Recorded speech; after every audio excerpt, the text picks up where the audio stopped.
Hey guys, welcome to my new recipe. তো আমি আজ বানাতে যাচ্ছি শুটকির বড়া। আমি আজ বামলা শুটকির বড়া বানাচ্ছি। তো বড়া বানানোর জন্য আমি এখানে চাল কুমড়োর পাতা ছিঁড়ে ভালোভাবে ধুয়ে রেখেছি। এখন এটাতে আমি সামান্য পরিমাণে নুন মেখে রাখবো।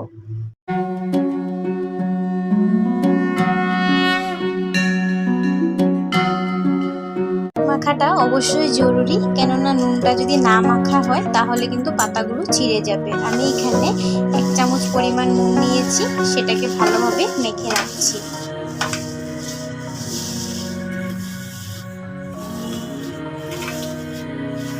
নুন মাখানো হয়ে গেছে। এখন আমি এটাকে 5 মিনিটের জন্য এভাবে ছেড়ে দেব।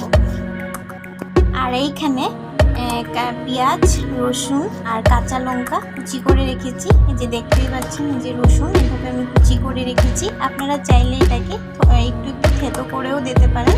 আমি এটা কুচি করে দিয়েছি, থেতো করলে বেশি গন্ধ বেরোয়, তার জন্য। বাটিটাতে শুটকিগুলো টুকরো টুকরো করে আমি সেদ্ধ করে নিয়েছি। সেদ্ধ করে নিলে শুটকিটা ইজিলি গলে যাবে, না হলে সবটা গোটা গোটা থেকে যাবে, ভালো লাগবে না খেতে। এখন শুরু করছি বড়া বানানো। সেদ্ধ করা শুটকিগুলো আমি চামচ দিয়ে এইভাবে একটু থেতো থেতো করে নিচ্ছি, যাতে এটা ইজিলি পেঁয়াজের সাথে মিক্স হয়ে যায়। আপনারা চাইলে একটু বেটেও নিতে পারেন। এটা এইভাবে আমি একটু বেশি করে সেদ্ধ করেছি, যাতে এটা বাটার প্রয়োজন না পড়ে, চামচ দিয়ে হয়ে যাচ্ছে।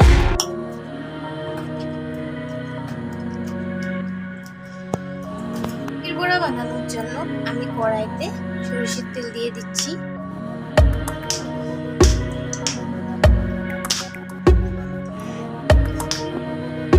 গরম হয়ে গিয়েছে, এখন দিয়ে দেবো থেতো করে রাখা শুটকিগুলো। শুটকিগুলো একটু নাড়াচাড়া করার পর এবার দিয়ে দেবো কাটা পেঁয়াজ, রসুন।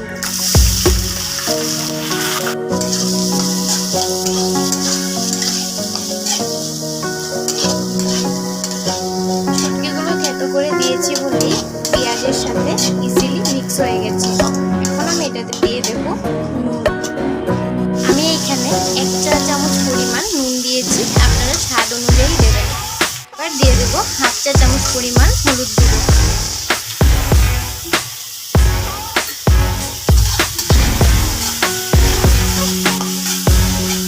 এখন নুন হলুদগুলো ভালোভাবে এটার সাথে মিক্স করে কিছুক্ষণের জন্য এটাকে এভাবে ছেড়ে দেবো।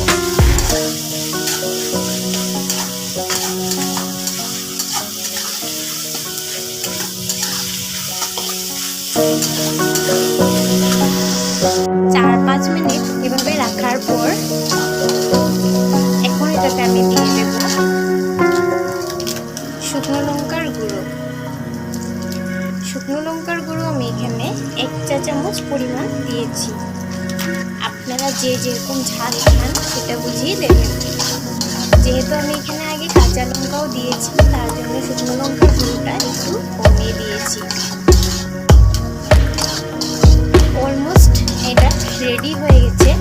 এখন আমি এটাতে সামান্য পরিমাণ জল দিয়ে দেব।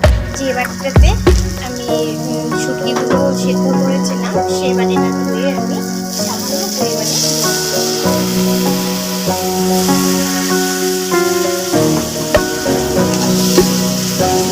এখন জলটা শুকনো অবধি এটাকে এভাবে রেখে দেবো। তারপরে এটা আমি নামিয়ে নেব।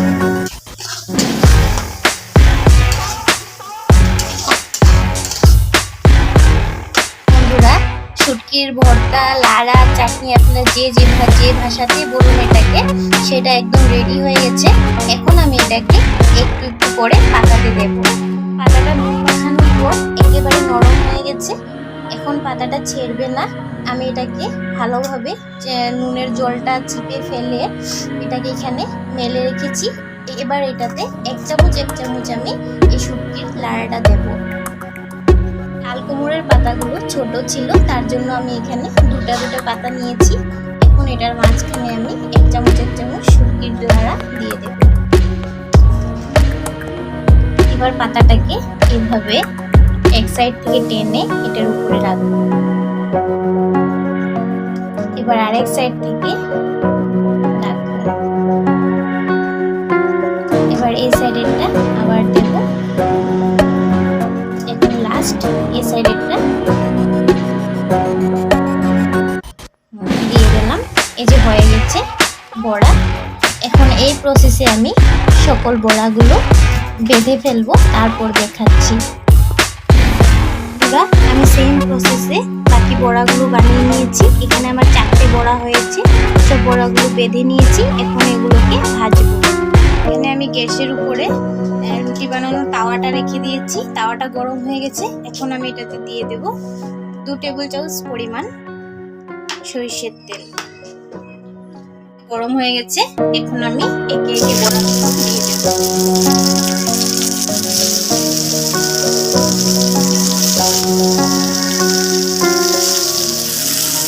বন্ধুরা, তৈরি হয়ে গেছে আমাদের বামলা শুটকির বড়া।